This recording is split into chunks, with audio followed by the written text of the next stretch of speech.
तो शनि देवता की जय। प्यारे दोस्तों, धार्मिक कथाएं चैनल में आपका हार्दिक स्वागत है।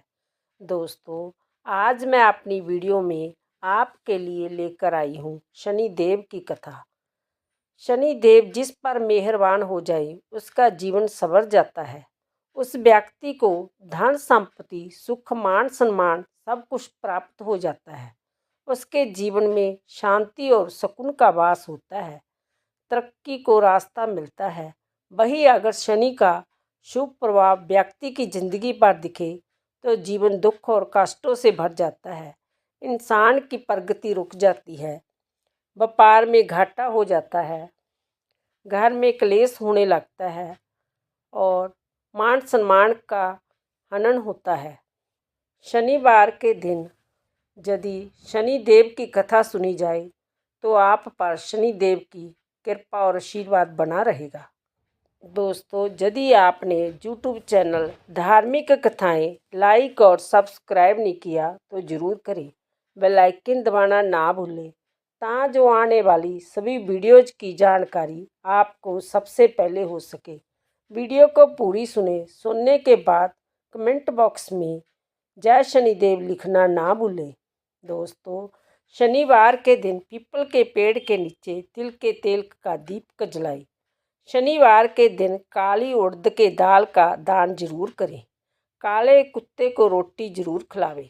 शनिवार के दिन शनि देवता और हनुमान चालीसा का पाठ जरूर करें। शनिवार के दिन दूध या गंगा जल में काले तिल मिलाकर शिवलिंग पर जरूर चढ़ाएं। दोस्तों, शनिवार के दिन शनि देव की कथा जरूर सुने, जिससे आप पर शनि देव की कृपा बनी रहे। शनिवार की कथा। एक ब्राह्मण था, पाठ करने जा रहा था। रास्ते में शनिचर महाराज मिले। ब्राह्मण बोला, कहाँ जा रहे हो? शनिचर बोला, राजा के लगने जा रहा हूँ। ब्राह्मण बोला, राजा के लगेगा, सारी प्रजा दुखी होगी, मेरे पर लग जा।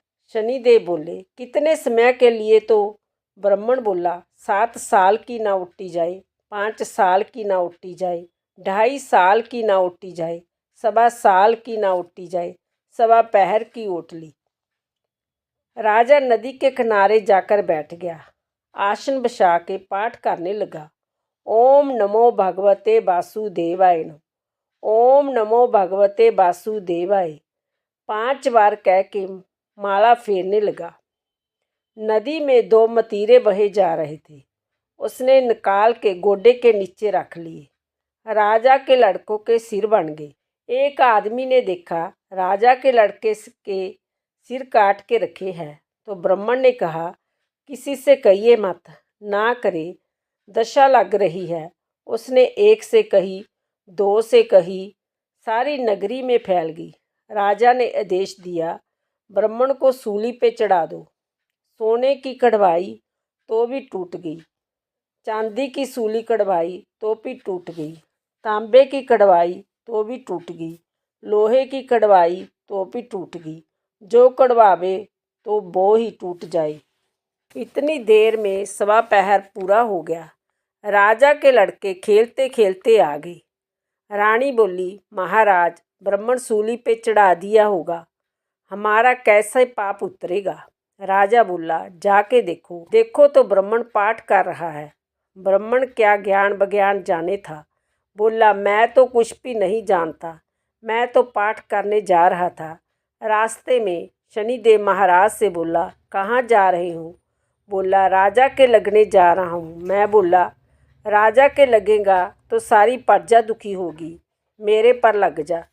शनिचर बोला, 7 साल की ना उठी जाए, 5 साल की ना उठी जाए, 2.5 साल की ना उठी जाए, 1.25 साल की ना उठी जाए, 1.25 पहर की ओट ली।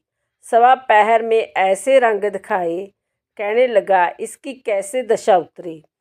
सोने चांदी का दान, तांबे लोहे का दान, पीतल का दान राजा तो कर देगा, गरीब जनता कैसे करेगी? गरीब तेल की पली, गुड़ की डली डुकोंत को दे दे, 7 बार पीपल में जल चढ़ा दे, कह दे, शनि देव मोटा कभी ना आवे टोटा, शनि देव मोटा कभी ना आवे टोटा, शनिवार की घड़ी घड़ी लै 70 बला टले, 7 बार कह दे 7 बार जल चढ़ा दे तो सारी बला टल जाए। बोलो शनिदेव महाराज की जय। शनिवार की दूसरी कथा। यादव कुल श्रेष्ठ श्री कृष्ण की श्रेष्ठ पटरानी का नाम रुक्मिणी था। रुक्मिणी की एक छोटी बहन बड़ी ही कुलच्छनी थी, दरिद्र प्रकृति की स्त्री थी। इसी कारण कोई राजकुमार उसके साथ विवाह नहीं करता था। एक दिन रुक्मिणी ने उसके विवाह के लिए श्री कृष्ण से प्रार्थना की। श्री कृष्ण ने कुलक्ष्मी का विवाह एक मुनि के साथ करा दिया। मुनिवर ज्ञानी ध्यानी साधु महात्मा थे। रात दिन वह भजन पूजन से लगे रहते थे। इस कारण स्त्री को उनके साथ झगड़ने का मौका ही नहीं मिलता था। परंतु जब मुनि भगवान का पूजन करके संध्या सवेरे शंख बजाते थे तब उनकी स्त्री धाड़ धाड़ कर रोती थी। इस बात से मुनि को बड़ा दुख होता था। एक दिन मुनि ने स्त्री से पूछा कि तुमको क्या अच्छा लगता है, जिस बात से तुम्हारी जी लगे उसके अनुकूल मैं तुम्हारा प्रबंध कर दूं। वह बोली कि जितने काम तुम करते हो उन सब से मुझे घृणा है। पितृ पूजा, देव पूजा, दान पुण्य, होम जप तथा यज्ञ आदि कर्मों से मुझको बड़ी घृणा है। मुझे तो ऐसी जगह अच्छी लगती है जहाँ खूब क्लेश होता हो, जीवों को दुखी और सताया जाता हो। मुझे बड़ी प्रसन्नता होती है। तब मुनि ने कहा कि अच्छा, मेरे साथ चलो, मैं तुमको ऐसे ही स्थान पर पहुँचा देता हूँ, वहाँ तुम्हारा जी लगेगा। तब स्त्री मुनि के साथ साथ चली। मुनि ने संघन जंगल में एक बड़ा ऊंचा पीपल का पेड़ देखकर स्त्री को उसी पर बैठा दिया और अपने आश्रम को चले गए। आधी रात को कुलक्षणी रोने लगी। उसी समय रुक्मिणी श्री कृष्ण जी के पाप दबा रही थी। बहन का रोना सुनकर रुक्मिणी श्री कृष्ण से कहने लगी, आप मेरी बहन की अच्छी जगह पर शादी कराई है। वह बनवासी मुनि उसे ना जाने कहाँ जंगल में छोड़ आया है। सुनिए, वह इस समय कैसे विलाप कर रही है। तब भगवान ने कहा कि तुम्हारी बहन पूरी कंकाली है, वह मुनि के भजन पूजन में बांधा देती होगी। इसी कारण मुनि ने उसे निकाल दिया होगा। संसार में भले के साथी सब होते हैं, बुरे का साथी कोई नहीं होता। तब रुक्मिणी ने फिर प्रार्थना की कि अब उसका निर्वाह कैसे हो, इसका कुछ उपाय कीजिए। रुक्मिणी की बात सुनकर श्री कृष्ण उसी समय उस स्थान पर गए जहाँ कुलक्ष्मी पीपल के पेड़ पर बैठी रो रही थी। उन्होंने उससे पूछा कि इस समय जहाँ बैठी क्यों रो रही हैं। वह बोली कि मुनि मुझको बिठाकर चले गए हैं, जहाँ अकेली बैठे बैठे जी घबराता है, इसी कारण रोती हूँ। श्री कृष्ण ने कहा, तुम मुनि को हैरान परेशान करती होंगी, उनके भजन पूजन में बांधा देती होंगी, इसी कारण उन्होंने तुमको त्याग दिया है। मैं अब मुनि को भी दबा नहीं सकता। अगर तुम इस बात पर राजी हो जाओ, अब कभी अपने पति के प्रतिकूल आचरण ना करूँगी तो कुछ उपाय हो सकता है। यह सुनकर वह बोली कि मैं आपकी आज्ञा मानने को तैयार हूँ, पर क्या करूँ, अपने स्वभाव से लाचार हूँ। इस पर श्री कृष्ण ने कहा, ऐसी कल्याणकारिणी के लिए एकांतवास के अच्छा और कोई उपाय नहीं हो सकता। इसलिए मेरी आज्ञा है कि अब तुम सदैव इसी वृक्ष पर वास करो। इस पे पूर्ण देवताओं का वास है।